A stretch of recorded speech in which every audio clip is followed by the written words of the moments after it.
कर रहे हैं the last chapter of book 1, that is controlling. अब तुमने प्रोसेस पढ़ा था, planning, organising, staffing, directing and controlling. तो हमने क्या पढ़ा था फर्स्ट चैप्टर में कि जो हमारा पूरा प्रोसेस होता है मैनेजमेंट का, वो एक साइक्लिकल प्रोसेस है। ऐसे नहीं होता कि प्लानिंग फर्स्ट फंक्शन है और कंट्रोलिंग लास्ट फंक्शन है, ऐसा नहीं होता। ये पूरा प्रोसेस ऐसे चलता जाता है। तो हम लोग प्लानिंग कर चुके हैं, ऑर्गेनाइजिंग कर चुके हैं, स्टाफिंग कर चुके हैं, डायरेक्टिंग कर चुके हैं। अब टाइम आता है कंट्रोल करने का। तो कंट्रोलिंग का मतलब क्या है? कंट्रोलिंग का मतलब हुआ कि आपने जो भी सोचा था, क्या वो आपकी सोच के अकॉर्डिंगली हुआ? जो भी ऑब्जेक्टिव आपने डिसाइड किए थे, क्या वो ऑब्जेक्टिव आपके टाइमली फुलफिल हो रहे हैं या नहीं हो रहे हैं? ठीक है, तो उसके अकॉर्डिंगली हमारा कंट्रोलिंग ये इंश्योर करता है कि activities in an organisation are performed as per plans.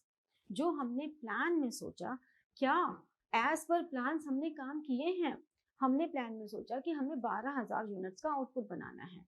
हमने प्लानिंग में ऑब्जेक्टिव लिया कि हमें अपने प्रॉफिट को 20% बढ़ाना है।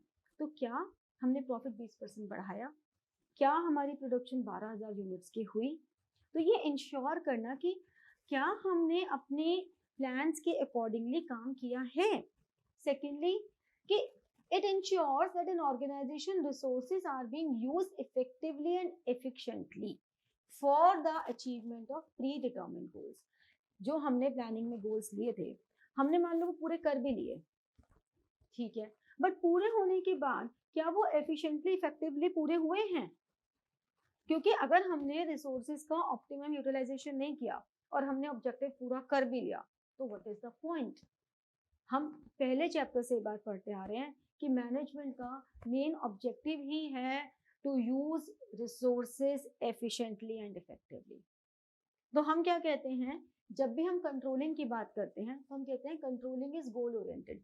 एक स्पेसिफिक गोल को देखते हुए हम कंट्रोल करते हैं। हम ये नहीं देखते कि हमारी ऑर्गेनाइजेशन ने कितनी प्रॉफिट ग्रोथ ली है, कितनी टर्नओवर बढ़ाई है, हमने क्या सोचा था और हमारा कितना हुआ है। तो वो जो कंपैरिजन है, जो हमने स्टैंडर्ड सेट किए और जो हमें एक्चुअल मिला, उस पर्टिकुलर गोल के लिए फोकस होते हैं हम कंट्रोलिंग में। हम परवेसिव हैं। परवेसिव टर्म हर जगह यूज हो रही है from the beginning of first chapter. तो हमेशा मैंने यही बोला, परवेसिव का मतलब applicable to all departments, to all levels, चाहे टॉप लेवल हो, चाहे मिडिल लेवल हो, चाहे लोअर लेवल हो, चाहे एक हॉस्पिटल हो, चाहे मिलिट्री हो, चाहे आपका स्कूल हो, चाहे किसी भी तरह की ऑर्गेनाइजेशन हो, हर ऑर्गेनाइजेशन में कंट्रोलिंग की जरूरत है। मान लो एक छोटा सा शॉपकीपर भी है जिसकी आपकी लोकल मार्केट में शॉप है, इवन उसको भी कंट्रोलिंग चाहिए। उसने ये सोचा कि मेरे को भाई इतनी ना सेल अपनी बढ़ानी है, तो उसके पास भी कंट्रोलिंग है कि मेरी सेल उतनी बढ़ी। तो ये सारी बातें कंट्रोलिंग में आती हैं, ठीक है। प्राइमरी, अब बेसिकली जो भी कंट्रोल कर रहे हैं, तो हर लेवल के मैनेजर को, top level, middle level, lower level, हर एक मैनेजर के लिए ये प्राइमरी फंक्शन है। हम ये कहते हैं कि वो सबसे पहले प्लान करता है, वो कंट्रोल करके देखता है कि हमें प्लानिंग किस डायरेक्शन में करनी है, ठीक है। तो वो कंट्रोलिंग से एक बेस लेके चलता है। इसीलिए हम कहते हैं कि controlling brings back the management cycle to planning. ये देखो, planning, organising, staffing, directing, controlling. अब कंट्रोलिंग में क्या क्या डेविएशंस आए, उसके अकॉर्डिंगली हमने फिर प्लानिंग की, फिर ऑर्गेनाइजिंग की, फिर स्टाफिंग की, फिर डायरेक्टिंग की, फिर कंट्रोलिंग की, फिर डेविएशंस चेक किए, फिर से प्लानिंग की। तो ये एक साइकिल चलता रहेगा, चलता रहेगा, चलता रहेगा। तो कंट्रोलिंग क्या हुआ, it find out how far actual performance deviations from standards, जो हमने स्टैंडर्ड सेट किए उससे कितना डिविएट हो रहे हैं। deviations को एनालाइज करना कि why that deviations occurred, what are the causes of that deviations, then what are the corrective measures, how these deviations can be corrected, then उन deviations की correction के लिए new further plans बनाने, ठीक है। और वो प्लान्स बनाकर हम फ्यूचर में ये देखें कि हमारे वो जो प्लान्स हैं वो हमारे प्लानिंग को फर्दर betterment दें for good results. So that is controlling.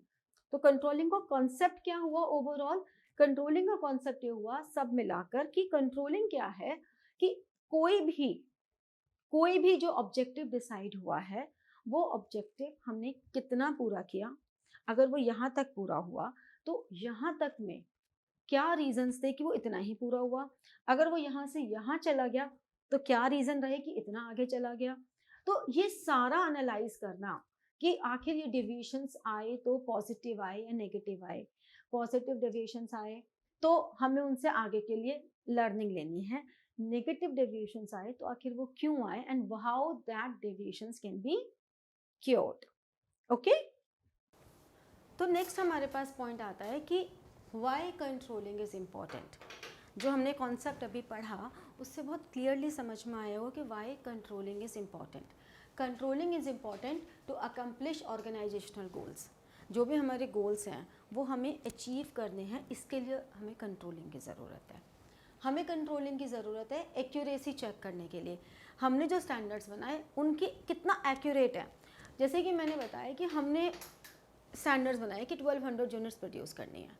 अब अगर हमने 1000 की तो आखिर 200 कम क्यों हुई?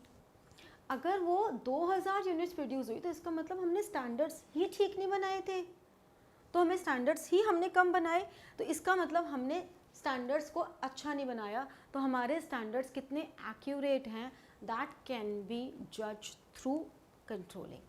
फिर making efficient use of resources, जितने भी हमारे रिसोर्सेज हैं आर दे एफिशिएंटली यूटिलाइज्ड और नॉट, ठीक है।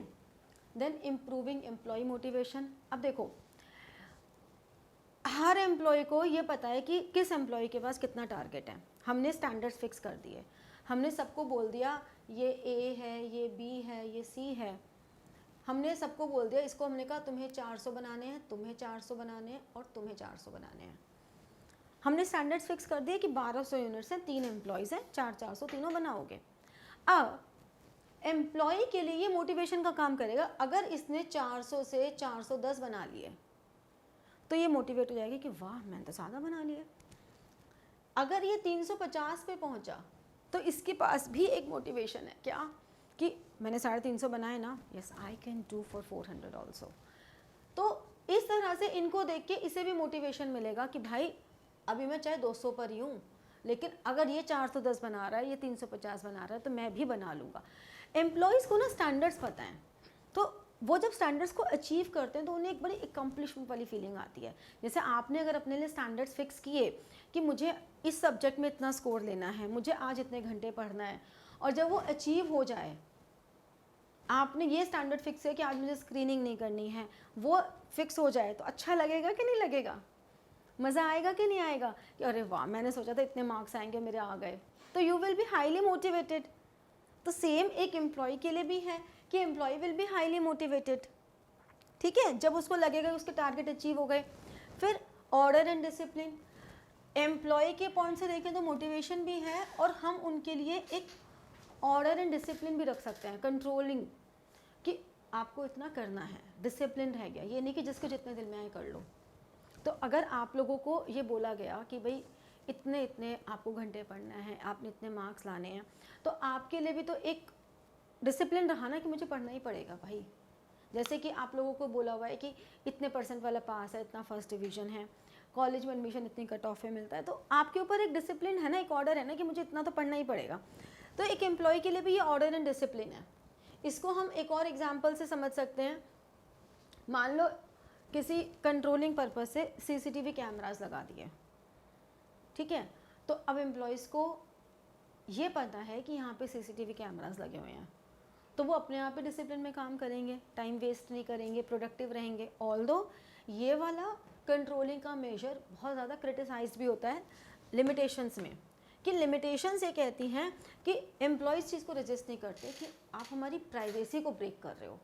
Means if we are doing work under your leadership, तो इसका मतलब क्या है कि आप हमारी पूरी इतने घंटों के मालिक हो गए हो, आप हमको हमारी प्राइवेसी बिल्कुल ही ख़त्म है, मतलब हम तो मुँह से कुछ निकाल ही नहीं सकते। तो ऐसा नहीं है, every coin has two side.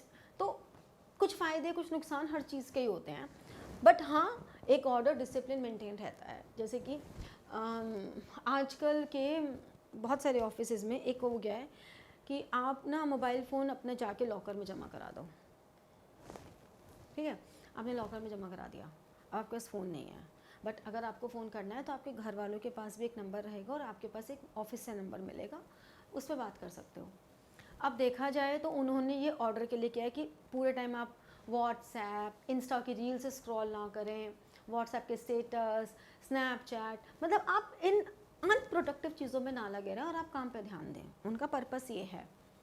तो अब यहाँ पे किसी एम्प्लॉय को बात गलत भी लग सकती है कि भाई हम इतने बड़े हैं, तो सेल्फ कंट्रोल वाली चीज़ें, बच्चे थोड़ी ना है जो हमको ये सब सिखाओगे। तो कहीं ना कहीं कुछ चीज़ें फ़ायदे के लिए होती हैं लेकिन उसका नेगेटिव इम्पैक्ट भी आ जाते हैं।